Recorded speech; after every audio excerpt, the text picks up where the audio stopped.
vemos lo que son los grupos sanguíneos, transfusión y trasplantes. Primero, para lo que vienen a ser los grupos sanguíneos, debemos recordar lo que vienen a ser los complejos antígeno-anticuerpo. Propiamente la antigenicidad que se genera en todas las células, moléculas biológicas que existen, incluyendo virus, bacterias y más. No nos olvidemos que en las membranas de las diferentes células y estructuras celulares, incluso internas, vamos a encontrar proteoglucanos. Y estos proteoglucanos son moléculas bastante amplias que pueden ser determinadas como antígenos. Como habíamos visto anteriormente, los antígenos tienen que ser moléculas de por lo menos 8000 Daltons para que puedan generar una reacción antígeno-anticuerpo, sean reconocidas por el sistema inmunológico como una molécula que pueda ser atacada. En el caso de lo que vienen a ser los eritrocitos, en el sistema ABO presentamos dos antígenos. Estos son proteoglucanos formados principalmente por una base proteínica, las cuales van a estar unidas tanto a fructosa, galactosa, y podrían tener la N-acetilgalactosamina y la N-acetilglucosamina. La forma en que se van configurando y se van estructurando estos carbohidratos con la proteína de la membrana celular nos genera propiamente entonces lo que vienen a ser los diferentes antígenos de superficie que encontramos en los eritrocitos. Podemos ver en primer lugar el antígeno A, que determina al grupo A, por ejemplo, tiene una estructura muy similar al antígeno B en su base, la cual la encontramos aquí, dentro del grupo sanguíneo O.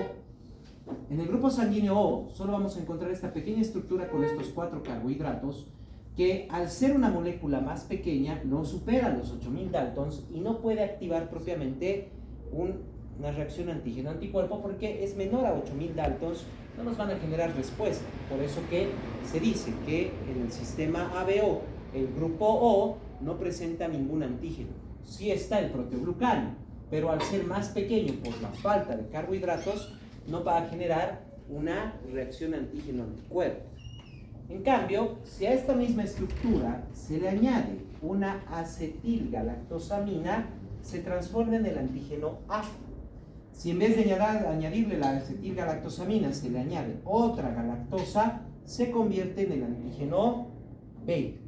Y el grupo AB presenta los dos antígenos, tanto el antígeno A como el antígeno B. Quiere decir, son estas moléculas que están en las membranas celulares las que determinan los diferentes grupos sanguíneos.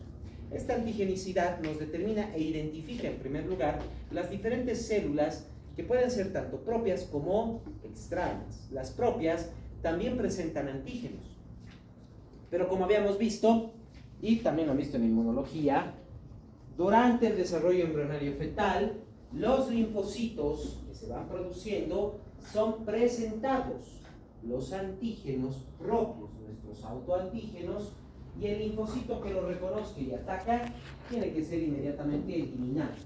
Así que nuestro sistema inmunológico tiene la capacidad de reconocer solo los antígenos ajenos a nuestro cuerpo, ya que los que podían reconocer a nuestros antígenos han sido eliminados por completo y no van a generar ningún tipo de respuesta inmunológica. Dentro de lo que vienen a ser los grupos sanguíneos, estos múltiples antígenos que podemos encontrar nos van a determinar los diferentes grupos de sangre. Aquí estamos viendo lo que vienen a ser los antígenos del sistema ABO. En los grupos sanguíneos vamos a tener dos sistemas de tipificación de sangre, el sistema ABO y el sistema RH. El sistema ABO, el antígeno de superficie puede ser solo o el antígeno A o el antígeno B. Dependiendo de la presencia es donde tenemos los diferentes grupos sanguíneos. Una pequeña aclaración aquí. Como estamos hablando de una reacción antígeno-anticuerpo y una de las funciones de los anticuerpos es generar aglutinación de los antígenos para luego neutralizarlos y eliminarlos, en el caso de lo que vienen a ser los grupos sanguíneos, al antígeno se lo conoce con el nombre de aglutinógeno y al anticuerpo o inmunoglobulina se lo conoce con el nombre de aglutinina. Así que ya cuando ya vayan a llevar medicina interna, cardiología, principalmente hematología, cuando les hablen de aglutinógeno, solo les están hablando del antígeno de la superficie de los eritrocitos, y cuando les hablen de aglutinina, básicamente sobre el anticuerpo, la inmunoglobulina que ataca a los antígenos de los eritrocitos, para que no se vayan a confundir más adelante. Dentro de los grupos sanguíneos en el sistema ABO, vamos a encontrar lo que viene a ser el antígeno A o el antígeno B. La presencia o ausencia de estos antígenos es lo que determina los grupos de sangre. Si está el antígeno A, estamos hablando del grupo sanguíneo tipo A, también conocido como el aglutinógeno A, no se olviden. Si está el aglutinógeno o antígeno B, el grupo sanguíneo es el tipo B. Si presenta los dos aglutinógenos, A y B, entonces el grupo sanguíneo es AB. Y si no presenta ninguno de estos, será el grupo sanguíneo O. Esto es lo que estábamos viendo en la imagen anterior. Tenemos la ausencia de ese quinto carbohidrato, genera la preausencia del antígeno A o B, es el O. La presencia de la acetilgalactosamina nos genera propiamente lo que es el antígeno A, una galactosa, el antígeno B, y los dos, ahí tenemos el grupo AB, por la presencia de estos antígenos en las paredes de los eritrocitos. Esto está determinado genéticamente. Son los genes los que determinan propiamente la presencia de qué antígenos van a estar presentes en las membranas celulares, la configuración estructural de estos proteoglucanos que se reconocen como antígenos. Esto se genera por tres alelos genéticos, el alelo A, el alelo B y el alelo O. O sea, IA, IO y B. La combinación de estos alelos genéticamente es lo que determina el grupo de sangre. Por ejemplo, para que sea del grupo sanguíneo O, solo tiene que tener el alelo O, porque es un gen más recesivo que los otros dos. Así que para el grupo O, sí o sí tiene que estar los dos genes, los dos alelos tienen que ser O, porque la presencia, ya sea del A o del B, cambia por completo la presencia del antígeno.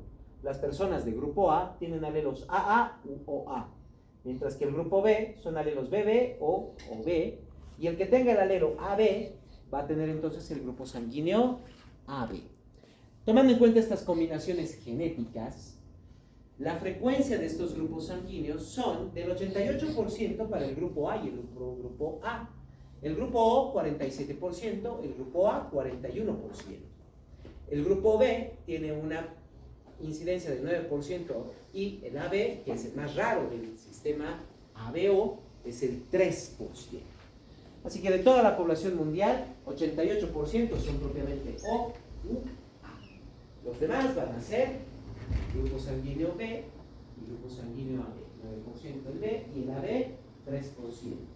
Así que dentro del sistema ABO, el grupo de sangre más raro que existe es el grupo sanguíneo AB.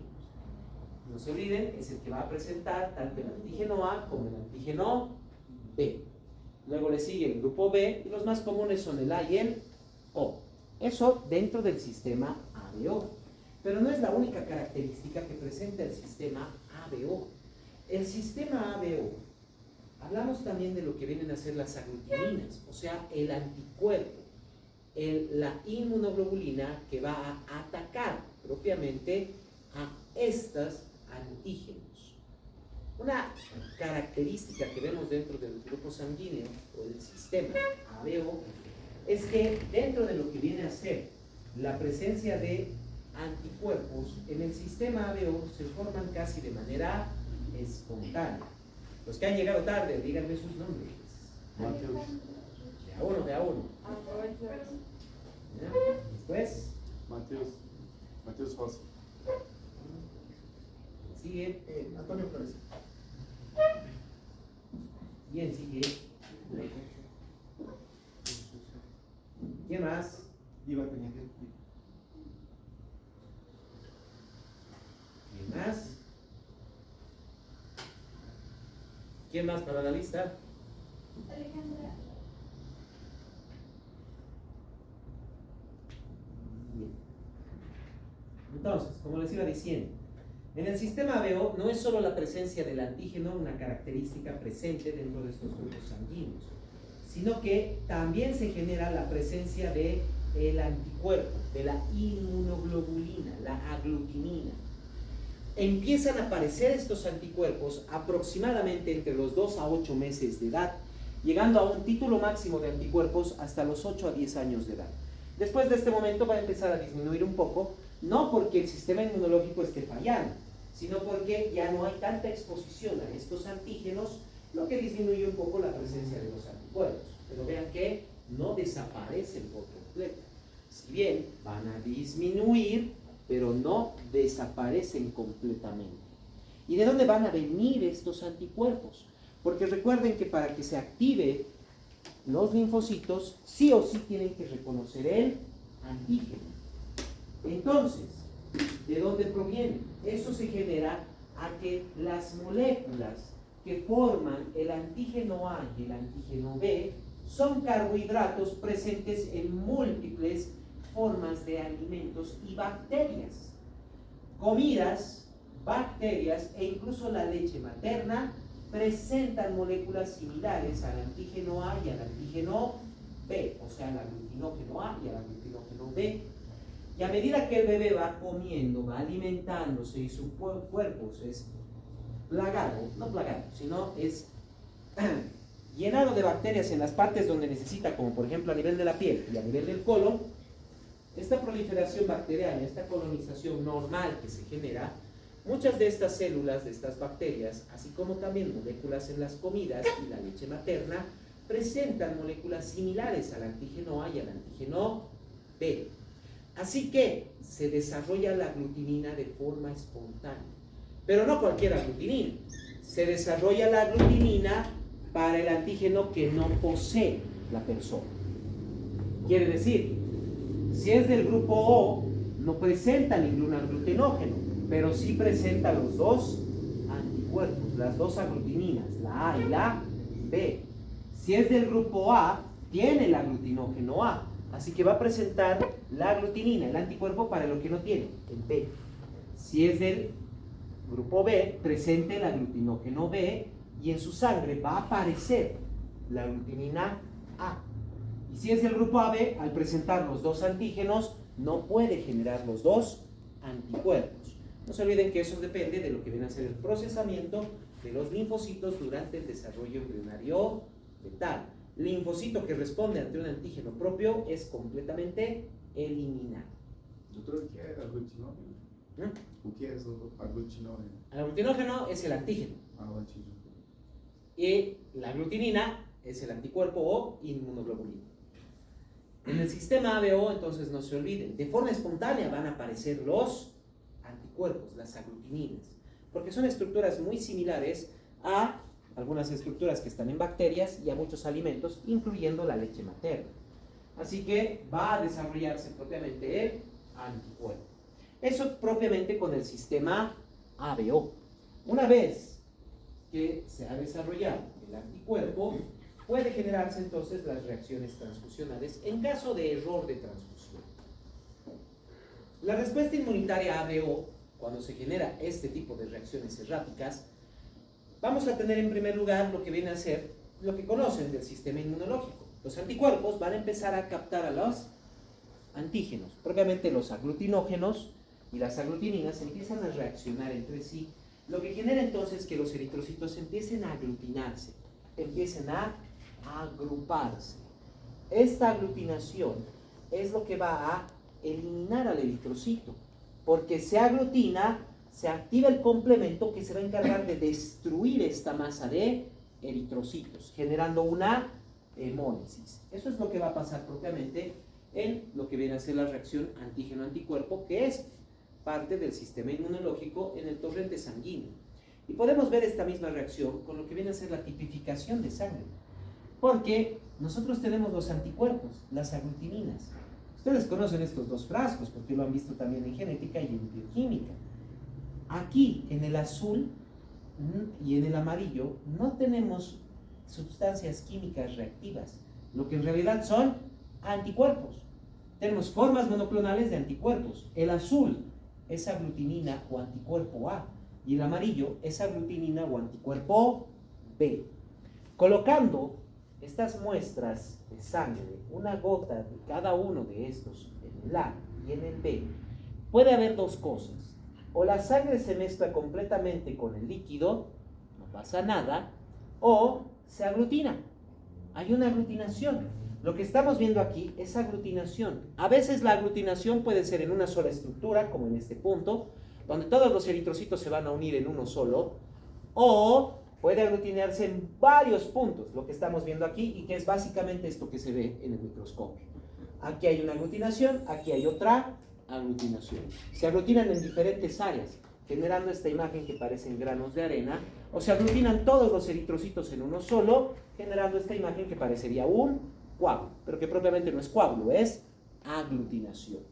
Lo que quiere decir que, si vemos solo la muestra de arriba, A y B, ha encontrado aglutinógeno A, pero no hay aglutinógeno B. Así que este grupo sanguíneo es del grupo A.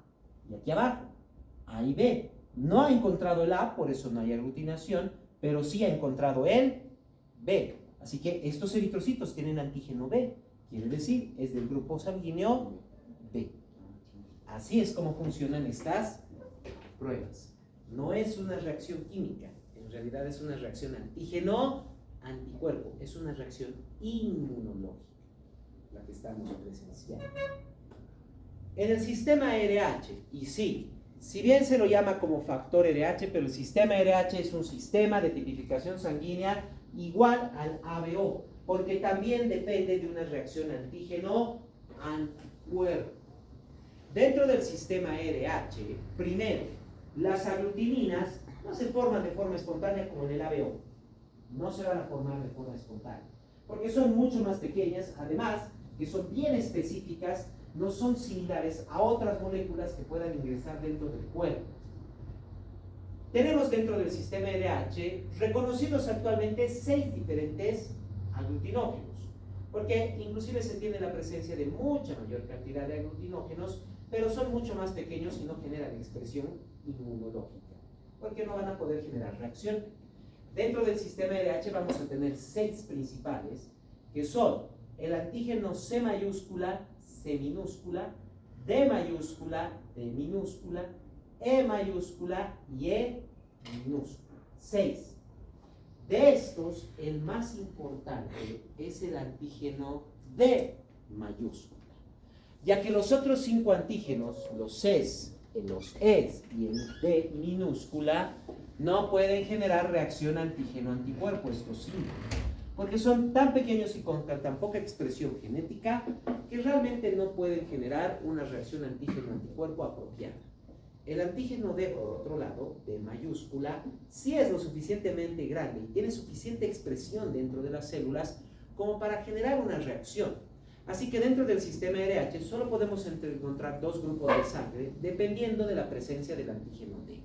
Si está presente, se los conoce RH positivos, y si no está presente, se los conoce como RH negativos.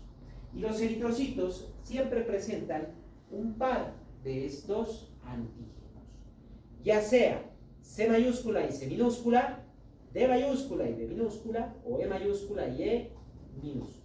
Siempre va a haber 2 de estos. Solo la presencia del antígeno D mayúscula, pero determina el grupo sanguíneo RH. Quiere decir, si está presente el aglutinógeno D mayúscula, es RH positivo, y si no está presente, será RH negativo. Y ese es el tercer frasco de los grupos sanguíneos, que es un frasco transparente. Ahí lo que tenemos es la aglutinina D, o sea, el anticuerpo D, que vendría a ser este. Y en estos 2 casos, ¿hay aglutinación o no hay aglutinación? No hay, por lo tanto, A negativo y B negativo. Si hubiera aglutinación serían A positivo y B positivo. Si hubiera aglutinación, estaría presente el antígeno D. Como en este caso no están, la ausencia del antígeno D nos indica RH negativo. Y también puede haber una reacción transfusional, una respuesta por el sistema RH. Solo que cabe resaltar algo muy importante. Como solo es un antígeno, el antígeno D, Todas las personas que son RH positivas presentan el antígeno D. Ninguno de los otros antígenos genera reacción. Lo que quiere decir que todas las personas RH positivas no pueden tener reacción contra el antígeno D. Así que no va a haber ningún problema ahí. Solo las personas RH negativas tienen reacción contra el antígeno D, porque la ausencia del antígeno garantiza que sí tengan linfocitos que puedan atacar al antígeno D y que se pueda producir la aglutinina D. Esta formación de aglutinina solo se produce en contacto con el antígeno. No es como el sistema ABO, que espontáneamente se forman las aglutininas, porque son similares los antígenos a moléculas que se encuentran en bacterias o en alimentos y en la leche materna. En cambio, en el sistema RH es tan específico el antígeno D que solo cuando está presente se va a formar la aglutinina. Así que solo se va a formar la reacción transfuncional en el sistema RH cuando nos equivocamos colocando sangre positiva a un paciente negativo. Es la única forma en que se genera la reacción transfusional RH. Como no es inmediata, en el sistema ABO es rápida la reacción. Como ya está presente la aglutinina, en cuestión de media hora a una hora ya están destruyéndose eritrocitos. Ya se ha generado la aglutinación y se están generando hemólisis. En cambio, en el sistema RH toma tiempo. Esos eritrocitos tienen que morir. Esos eritrocitos tienen que ser fagocitados por los macrófagos, reconocidos los antígenos, llevados a los órganos linfoideos, buscar al linfocito T que lo pueda activar, lo reconozca y ahí recién empieza a desarrollarse inmunidad. Ahí recién empiezan a aparecer los anticuerpos. Esta reacción toma tiempo. Recién inicia en 2 a 4 semanas después de la transfusión, llegando a un máximo de título de anticuerpos en 2 a 4 meses, dependiendo de la actividad del sistema inmunológico. Recién a las 2 a 4 semanas empieza a aparecer la aglutinación y la hemólisis. Por eso también se la conoce como reacción retardada. Y solo pueden presentarlo los pacientes RH negativos, porque son los únicos que tienen la capacidad de formar aglutinina D, ya que el RH positivo no, porque al tener el antígeno no tiene al linfocito que pueda producir aglutinina D. Solo van a tener esta reacción las personas RH negativas. Pero no solo se podría producir este tipo de reacción si nos equivocamos en una transfusión dándole a un paciente RH positivo sangre RH negativa. Perdón, al revés. A un paciente RH negativo dándole sangre RH positiva. Esto también es lo que condiciona la eritroblastosis fetal. La eritroblastosis fetal es una enfermedad hemolítica del recién nacido en la que la sangre materna está atacando los eritrocitos del feto. Solo se produce en madres RH negativas con embarazo RH positivo. Si el embarazo es negativo no va a haber ningún problema porque tienen compatibilidad del sistema RH. Vuelvo a repetir, solo se puede producir eritroblastosis fetal en madres RH negativas con embarazo RH positivo. Además, no se va a producir durante el primer embarazo, porque si bien en el embarazo siempre hay un paso de sangre, una pequeña contaminación de sangre entre la madre y el bebé durante el nacimiento. Así que no le va a dar tiempo durante el primer embarazo a que la sangre materna pueda atacar a la sangre del recién nacido, porque le va a tomar 2 a 4 semanas recién empezar a desarrollar anticuerpos. Así que en el primer embarazo la incidencia es del 0%. Solo durante el momento del nacimiento, no importa que sea trabajo de parto o cesárea, durante el nacimiento siempre hay un intercambio de sangre entre la madre y el bebé. Siempre hay. Y si ha sido RH positivo el bebé, parte de la sangre RH positivo va a entrar al torrente sanguíneo materno, lo que va a provocar que como la madre es RH negativa, empiece a desarrollar anticuerpos, la aglutinina D. Así que para el siguiente embarazo RH positivo, ya hay aglutinina D. Y no se olviden que los anticuerpos son 5 y los más pequeños son el G y el A, y pueden atravesar barreras. No solo la barrera hematoencefálica, también la barrera hematoplacentaria. Así que la inmunoglobulina A y G de la madre, que es contra el antígeno B, va a pasar a través de la placenta y va a empezar a atacar a los eritrocitos del feto. Va a empezar a destruirlos. Lo que va a provocar que a nivel fetal, como están perdiendo los eritrocitos, el cuerpo, la médula, el hígado, toda la parte del bebé que produce a los eritrocitos, empiecen a liberar formas inmaduras, empiecen a liberar precursores, blastos de eritrocitos, que no nos olvidemos que son el eritroblasto, el eritroblasto y el reticulocito. Los reticulocitos no van a alcanzar, así que empiezan a salir eritroblastos. Va a haber una alta cantidad de presencia de eritroblastos en la sangre del recién nacido. Por eso se llama eritroblastosis fetal. Y solo, vuelvo a repetir, solo se produce cuando la madre es RH negativa y el embarazo, el feto es RH positivo. Quiere decir que en el primer embarazo la incidencia es del 0%. En el segundo embarazo la incidencia va a ser del 3%.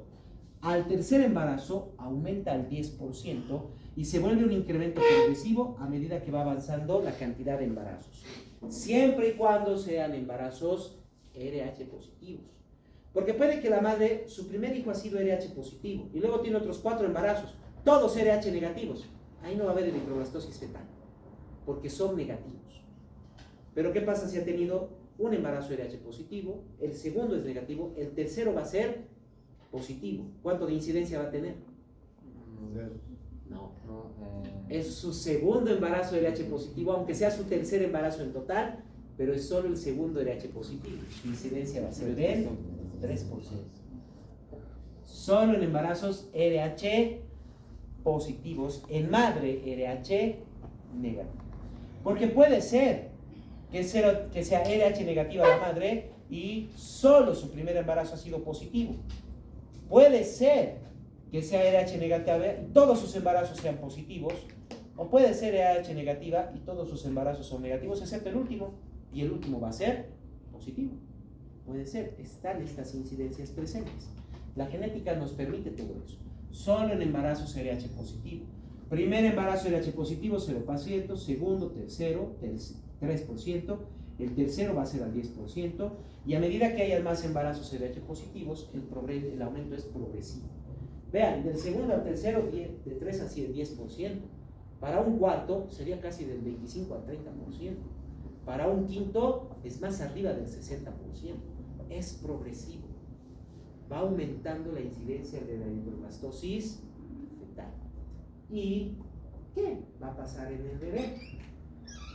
¿Cuál va a ser el efecto de la inmunoglobulina materna entrando al torrente sanguíneo fetal? Primero, hemólisis. Va destruyendo los eritrocitos del bebé. Al destruirlos, se libera hemoglobina. Y como ya sabemos, la hemoglobina se va a descomponer. La globina se va a reciclar, pero el grupo hemo no puede reciclarse. Va a metabolizarse en bilirrubina. Y la bilirrubina, como es una molécula tan pequeña, puede acumularse en los tejidos y genera una pigmentación amarillo-verdosa. Vean el color de ese bebé. ¿Es normal? No, es una pigmentación amarillenta verdosa, ¿verdad? A esto se conoce como ictericia. El bebé con eritroblastosis fetal ya nace ictérico. Nace y está amarillo. Eso ya nos indica, eritroblastosis fetal. Tomamos una muestra de sangre del bebé y lo que vemos es justo lo que tenemos aquí. Muy pocos eritrocitos. Lo que más vemos son reticulocitos y eritroblastos, que no deberían estar presentes en la sangre.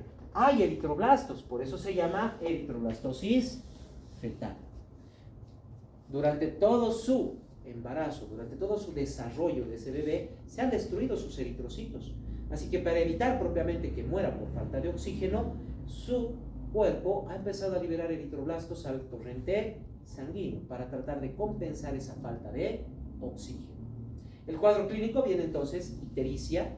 La hemólisis va a durar entre 1 a 2 meses porque los anticuerpos son proteínas. pueden vivir hasta 6 meses. Pero como han estado pasando por la placenta, es muy probable que la mayoría de los anticuerpos ya hayan estado un buen tiempo dentro del bebé. Así que la hemólisis permanece por más o menos 1 a 2 meses, dependiendo. Después vamos a encontrar anemia, sí, por la misma hemólisis se van destruyendo los eritrocitos, lo que disminuye los niveles de hemoglobina en la sangre. Y nuestro mayor riesgo es lo que viene a ser el kerníteros. La bilirrubina no solo se acumula en los tejidos, como vemos en la piel, mucosas y demás, puede atravesar barreras como la barrera hematoencefálica y puede acumularse en el cerebro y tiene preferencia por los ganglios basales por gravedad. Va a empezar a acumularse en los ganglios basales encefálicos, provocando que estos se dañen, generando alteraciones motoras, sensitivas y, más importante aún, daño cerebral que produce retraso mental. A esto se conoce con el nombre de kerníteros. Y es lo que debemos prevenir, es lo que debemos evitar. Por eso tenemos al niño ictérico, medir los niveles de bilirrubina, evitar el kerníteros. Y en la eritroblastosis fetal, el tratamiento es transfusión de sangre. A este bebé le vamos a poner sangre RH negativa, aunque sea RH positivo el bebé. ¿Por qué?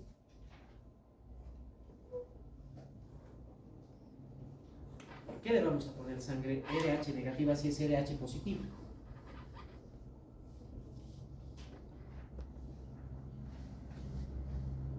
Ahí vamos a hacer una pequeña pausa y primero vamos a ver por qué podemos poner grupos sanguíneos distintos a una persona.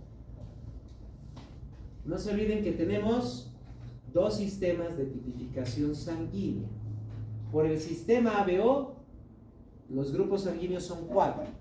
Grupo A, grupo B, grupo AB y grupo O. Y por el sistema RH son 2.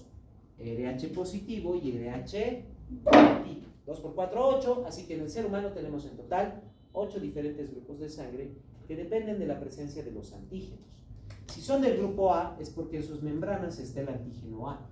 Si son del grupo B, es porque en su membrana está el antígeno B. Si son del AB, es porque en sus membranas está tanto el antígeno A como el antígeno B. Y son del grupo O 0, es porque no hay ninguno de los 2 antígenos. Si son RH positivos, es porque en su membrana está el antígeno D. Y si son negativos, no está presente. Y recordemos además la condición del sistema ABO. Automáticamente van a aparecer los anticuerpos, las aglutininas, para el antígeno que no posee. Así que los grupos A tienen anticuerpo o aglutinina B. El grupo B tiene anticuerpo o aglutinina A. El grupo AB no tiene ninguno porque presenta los 2 antígenos. Y el grupo O tiene los 2. El anticuerpo A y el anticuerpo B. O sea, aglutinina A y aglutinina B. De cada unidad de sangre ya no hacemos transfusión completa. De una unidad de sangre sacamos 3 paquetes de hemoderivados, un paquete de eritrocitos, un paquete de plaquetas y un paquete de plasma.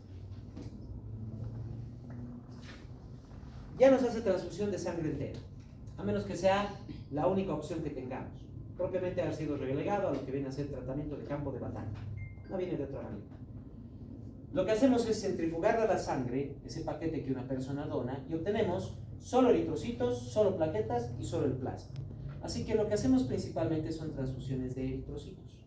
Ahí es donde nos permite jugar un poco, porque no estamos moviendo todo, solo estamos moviendo el eritrocito. Así que, ¿cuál es el donador universal? ¿Cuál O? 0. Exacto. ¿Por qué será el donador universal? Porque solo vamos a mover el eritrocito. Quiere decir, no hay ningún antígeno.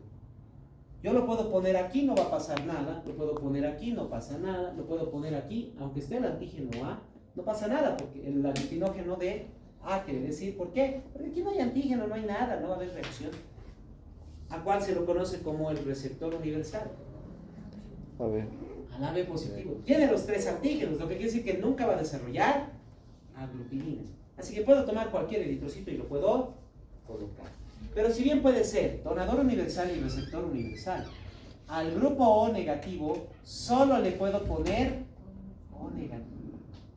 Recuerden, primera regla de transfusiones.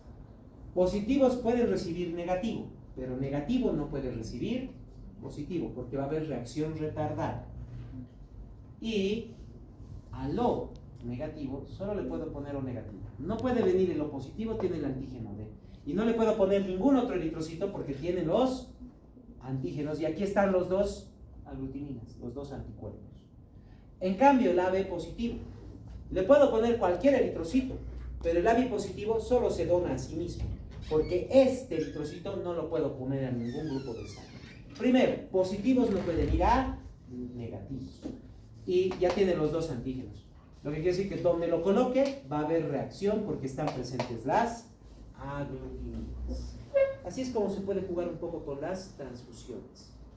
Pero obviamente no lo hacemos, a menos que sea necesario, porque los bancos de sangre tienen suficiente sangre para poder sustentar las necesidades estadísticas epidemiológicas. Es por eso que en un banco de sangre, por ejemplo, van a encontrar máximo 10 unidades de sangre AB, 3% de la población mundial lo tiene. Así que solo un 3% del banco de sangre, de la cantidad de sangre total, va a ser AB. Solo un 9% B. El 88% de los tipos de sangre que hay en los bancos de sangre son O y A, por esta misma estadística que tenemos. Ya que de nada nos serviría guardar la sangre AB positivo. Solo la puede recibir el AB positivo, así que solo vamos a tener las unidades suficientes para esa cantidad de sangre. Sí vamos a guardar una buena cantidad de O negativo. ¿Por qué? Porque solo pueden recibir O negativo los pacientes O negativo. Si bien este eritrocito lo podemos mover a cualquier lado, pero le estaríamos quitando a un paciente O negativo la posibilidad de tener sangre. Entonces, podemos jugar un poco con lo que vienen a ser las transfusiones en caso necesario. Así que les vuelvo a preguntar, ¿por qué le vamos a transfundir a un niño positivo con eritroblastosis fetal sangre negativa? Primero, porque ya dentro del cuerpo del bebé están las aglutininas D. Y si le damos positivo, va a seguir provocando hemólisis. Así que como podemos ponerle negativo, le vamos a poner negativo. Si el niño tiene eritroblastosis fetal y es O positivo, le pondremos O negativo. Si es AB positivo, le pondremos AB negativo. Si es B positivo, le colocamos B negativo. Y si es A positivo, le vamos a colocar A negativo. Transfundimos la unidad de eritrocitos, tiene 400 ml, que va a ser transfundido en 1.5 horas. Y se hará la transfusión las veces necesarias durante un periodo de más o menos 6 semanas. Puede incrementarse inclusive a 8 dependiendo, ya que en 6 semanas ya casi no va a haber inmunoglobulinas. La hemólisis va a tardar 1 a 2 meses en desaparecer, pero los niveles de inmunoglobulinas cada vez desaparecen más rápido, porque a medida que se genera la hemólisis van desapareciendo también los anticuerpos. Así que durante los primeros 2 meses después del nacimiento estaremos evaluando al niño. Nos aparece con ictericia o empieza a tener anemia, otra vez le hacemos transfusión. Esto puede significar, tal vez con una transfusión ha sido suficiente, no ha habido mucho anticuerpo materno, lo que quiere decir que con una se eliminó por completo la eritroblastosis fetal, la anemia, la ictericia. Pero puede que hagamos una transfusión cada 2 o 3 semanas, terminando con 3 o 4 transfusiones hasta que terminen de desaparecer las inmunoglobulinas y se detenga la hemólisis. De esa manera es como se trata la eritroblastosis fetal. ¿Se la puede prevenir también? Sí, podemos prevenir la eritroblastosis fetal dándole a la madre una inyección que contiene anticuerpo anti-D. Quiere decir, hemos logrado desarrollar un anticuerpo que destruye a la aglutinina D. Entonces, le colocamos a la madre este anticuerpo que se va a encargar de destruir a la aglutinina D y esto previene la reacción transfusional. Esto previene la reacción antígeno-anticuerpo y se evita la eritroblastosis fetal. Generalmente la inyección se la realiza durante el primer trimestre del embarazo con un refuerzo en el segundo o tercer trimestre dependiendo de cuántos embarazos RH positivo haya tenido la madre, que es RH negativo. Si es el segundo, a veces con una inyección es suficiente, pero si ya es el tercero, cuarto, quinto, 2 o 3 inyecciones van a ser necesarias, porque los niveles de anticuerpos son demasiado elevados. Y obviamente este anticuerpo tampoco es eterno, también va a durar máximo 6 meses.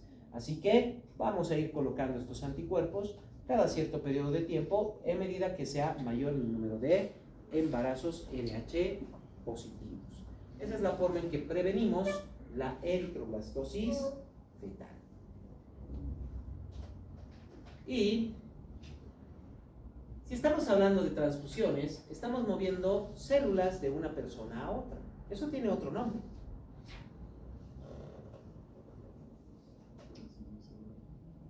¿Celular? No. ¿Cómo? Exacto. El pasar células, o sea, tejido de una persona a otra, tiene su nombre, trasplante. La transfusión sanguínea, propiamente, es el tipo de trasplante de tejido más común que realizamos. Todos los días los realizamos y en casi todos los centros de salud de segundo o tercer nivel en adelante.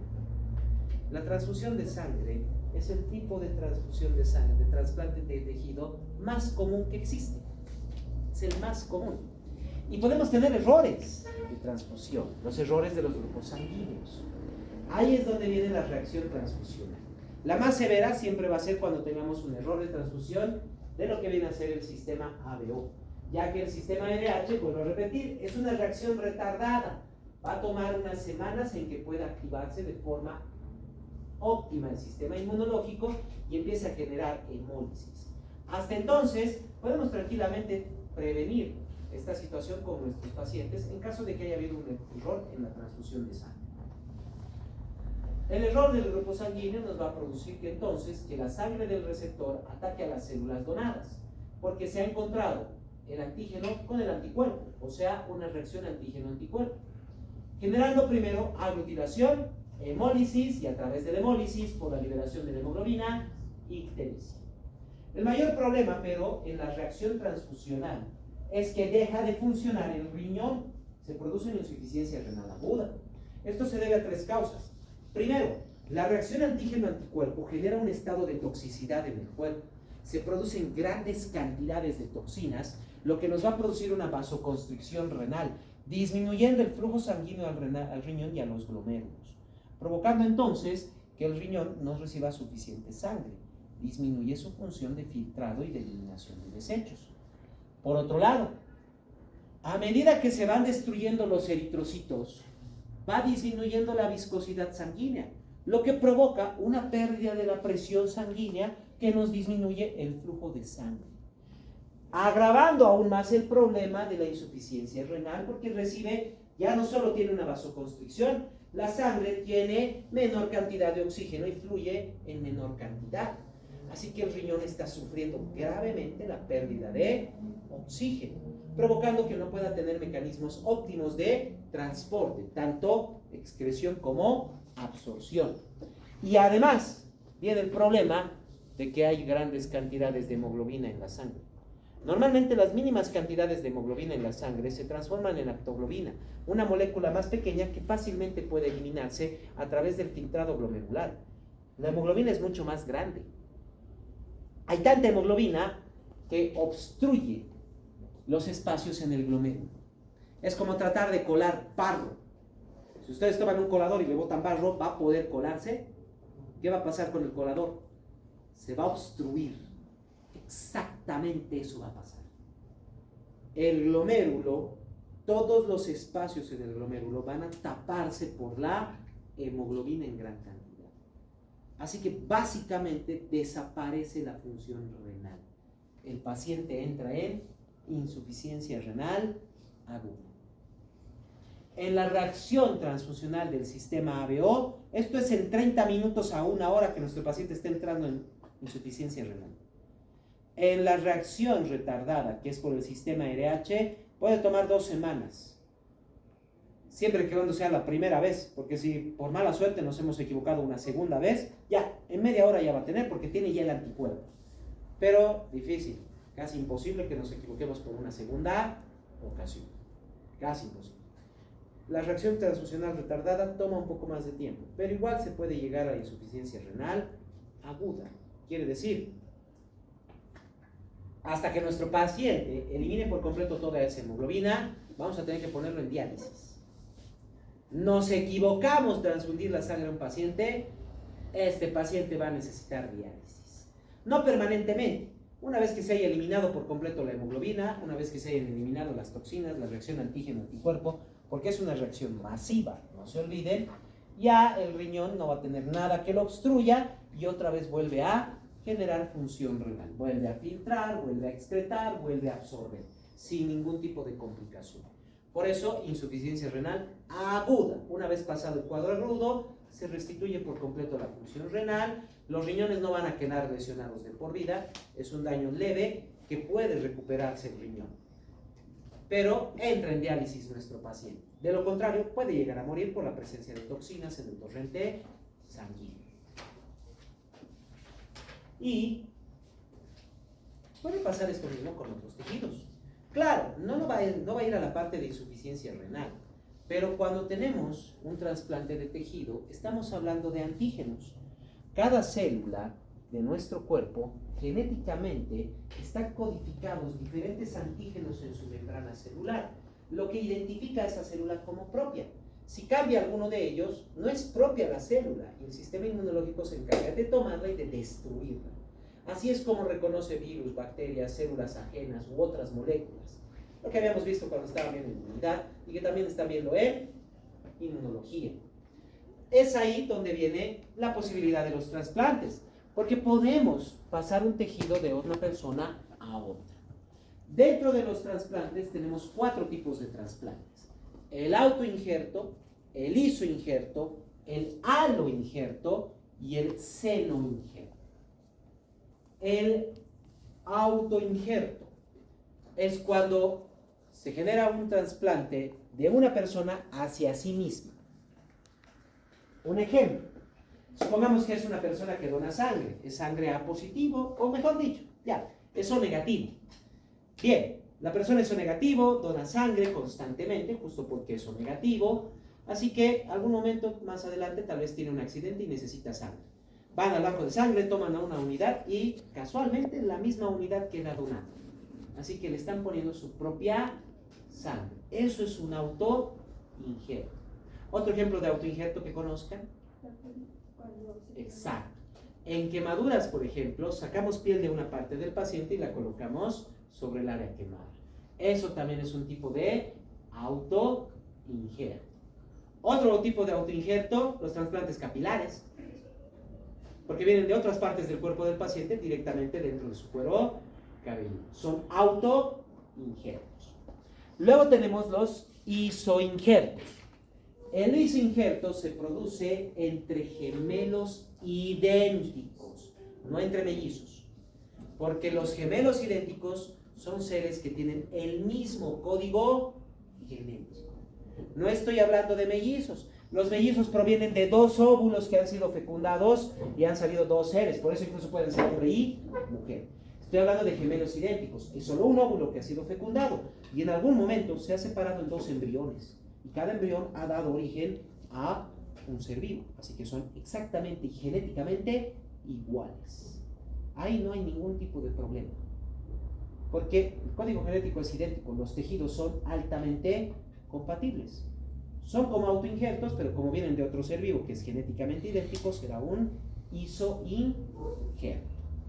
Luego tenemos el aloinjerto, el tipo de trasplante más común que realizamos en los humanos, de entre un humano a otro que no tienen identidad genética completa. Quiere decir, pueden ser que sean hermanos, primos, tíos, sobrinos, padres, madres, etc., o un completo desconocido.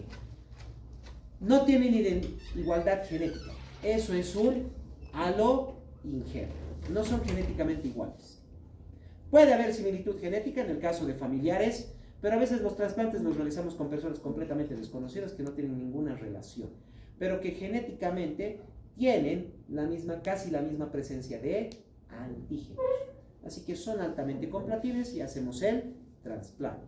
Esa es la mayoría de trasplantes que realizamos. Estamos hablando de trasplantes de córnea, trasplantes de pulmón, corazón, hígado, riñón, grandes variedades de trasplantes que podemos ir generando y realizando. Esos son los aloinjertos. Y en el caso de los senoinjertos, ya estamos hablando aquí de trasplante interespecies. No sé si han estado siguiendo el caso del anterior semestre. De un senoinjerto experimental en Estados Unidos, que se trató de generar genéticamente, modificando genéticamente un cerdo para que pueda tener más compatibilidad con un ser humano. Y se le colocó el corazón de cerdo a un ser humano. No duró mucho. No duró mucho. Todavía no hay una muy buena tecnología genética para poder generar una buena compatibilidad. Pero eso es el senoinjerto. Cuando tomamos tejido de una especie y la trasplantamos a otra especie. Pero fuera de este senoinjerto que se realizó, hay un senoinjerto que utilizamos constantemente.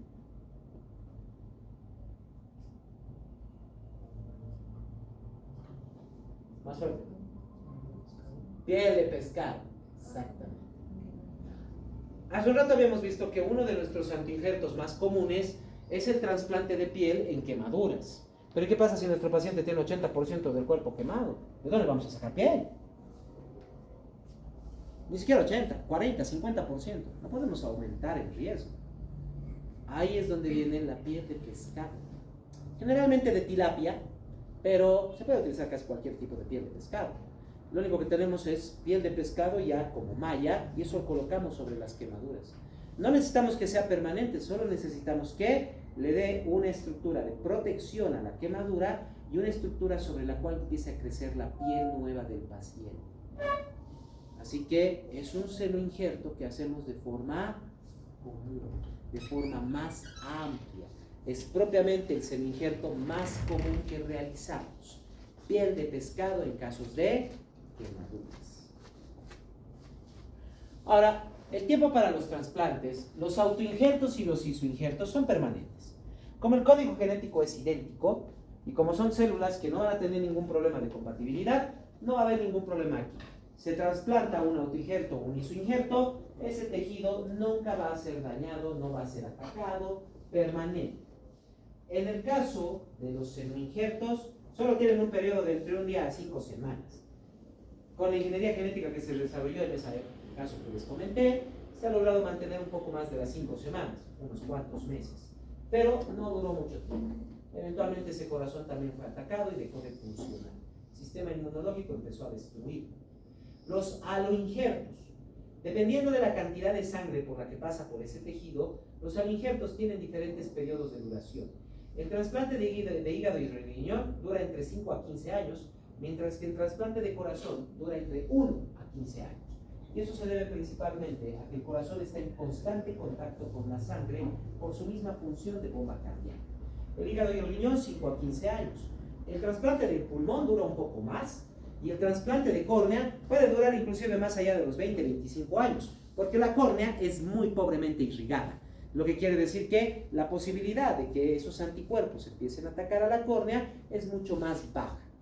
En todo caso, siempre va a haber ese rechazo al tejido. Quiere decir, sin ninguna otra modificación, un trasplante cardíaco tendríamos que hacerlo cada año, por lo menos. Y un trasplante de hígado y renal cada 5 años. Pero se estará preguntando, hay pacientes que han tenido un trasplante hace 20, 30 años y no pasa nada. Hay pacientes que se les trasplanta de niños y viven toda su vida. Pacientes que se les ha hecho trasplante a los 40, 50 años y han vivido hasta los 80 con ese trasplante. ¿Por qué? Porque ahí tenemos todo lo que viene a ser la prevención del rechazo. El rechazo sí se puede generar, aún con alta compatibilidad, y puede durar máximo 15 años. Pero ahí vemos con la prevención. Primera forma de prevención, la tipificación tisular. El sistema de tipificación tisular HLA. Las moléculas del HLA verifican todos los antígenos de las paredes celulares. Se hace un trasplante cuando el HLA tiene una compatibilidad mayor al 70 o 75%, de preferencia mayor al 75%. Es por eso que primero siempre se ve posibilidad de donador en familiares, porque es donde genéticamente tenemos mayor probabilidad de tener esa compatibilidad mayor al 75%. Pero a veces el familiar no es posible, ya sea porque no tiene la compatibilidad necesaria o el mismo familiar no puede donar el órgano porque tampoco está funcionando muy bien en el paciente, en el familiar. Así que buscamos en otras personas. Y como les dije, es posible que haya personas, somos billones de seres en el planeta, de seres humanos. Así que la posibilidad estadística de que haya otra persona que tenga una codificación antigénica muy similar a la nuestra es alta. Es alta. Hay una alta probabilidad de que no genéticamente idénticos. Estamos hablando de antigénicamente similares. Que haya una persona que tenga casi los mismos antígenos que nosotros es alta la probabilidad. Así que eso es lo que buscamos, una tipificación tisular mayor al 75%. No quiere decir que no se pueda hacer un trasplante con menor tipificación de tisular y de compatibilidad. Se puede, pero va a ser un trasplante que no va a durar mucho tiempo. Va a ser un trasplante, por ejemplo, es un paciente con trasplante renal que se le ha hecho un trasplante con una tipificación con una compatibilidad de 50%. Eso nos indica que tenemos 5 años para buscarle un nuevo riñón a este paciente. ¿Por qué? Porque no tiene la compatibilidad del 75% adelante. Tenemos 5 años. En 5 años vamos a buscarle un riñón completamente compatible. O que tenga al menos 75% de compatibilidad. Ahora, ya sea que sea altamente compatible o no, también podemos prevenir el rechazo mediante la supresión inmunitaria. Como es el sistema inmunológico el que va a atacar al tejido trasplantado, si nosotros tratamos de controlar, de reducir esa respuesta del sistema inmunológico, vamos a prevenir el rechazo. Esto se hace uno con corticoides. Los corticoides son análogos de una hormona, el cortisol, que tiene función inmunosupresora. Lo van a ver con más detalle en fisiología 2, no se preocupen. Podemos utilizar toxinas linfáticas, la azatioprina, que genera una intoxicación a nivel del sistema linfoideo, disminuyendo la actividad de los linfocitos, generando entonces una tolerancia mayor al tejido, porque no va a haber tanto linfocito que ataque al mismo tejido. Tampoco estamos generando inmunodeficiencia, solo estamos inmunosuprimiendo. Podemos utilizar la ciclosporina y el tacrolimus, que son inhibidores específicos de los linfocitos T colaboradores, que como saben son los que activan a los demás linfocitos T, principalmente al linfocito T citotóxico y al linfocito B. Así que inhibiendo al linfocito T colaborador, disminuimos la presencia de anticuerpos y de linfocitos T que puedan destruir al tejido trasplantado. Por otro lado, tenemos también inmunosupresión con anticuerpos. ¿Sí? Se pueden desarrollar también anticuerpos específicos, así como hemos desarrollado para la aglutinina D, podemos desarrollar anticuerpos específicos para destruir los anticuerpos que va formando el paciente que pueden atacar al tejido trasplantado. Así que podemos ir destruyendo esos anticuerpos, previniendo también que se genere el rechazo del trasplante. Es gracias a esta prevención del rechazo que aunque un trasplante de hígado, riñón o corazón dure máximo 15 años, pueden llegar a durar inclusive de por vida, porque el paciente está en inmunosupresión y porque tiene una alta compatibilidad tisular. El sistema HLA nos ha dado una compatibilidad mayor al 75%, lo que nos genera una buena situación para el trasplante. ¿Alguna duda que tengan?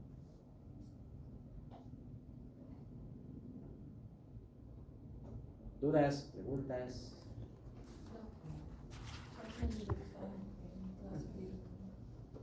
Si en Bolivia no tienes banco de datos para el donador de órganos, ¿cómo se hace la donación acá? Aquí directamente primero se buscan los familiares. Sí. Acá se puede hacer esto. O sea, no hay un banco de donadores, pero sí tenemos todas las pruebas de tipificación de tejidos, de compatibilidad de tejidos. Entonces, lo único que hacemos es eso.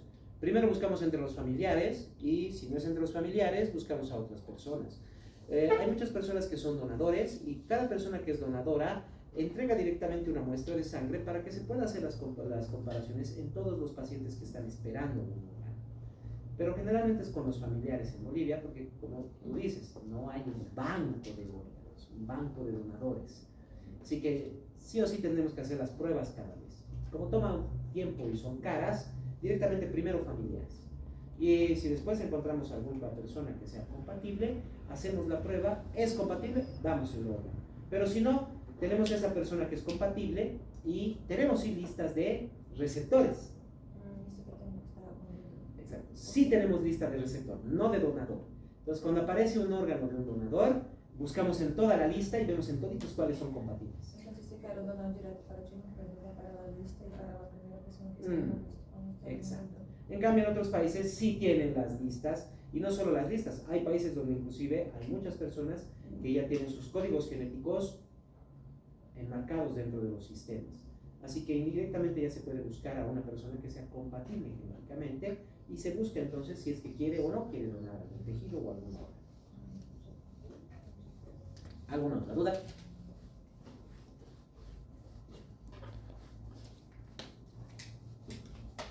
¿Ninguna? Bueno, eso sería todo.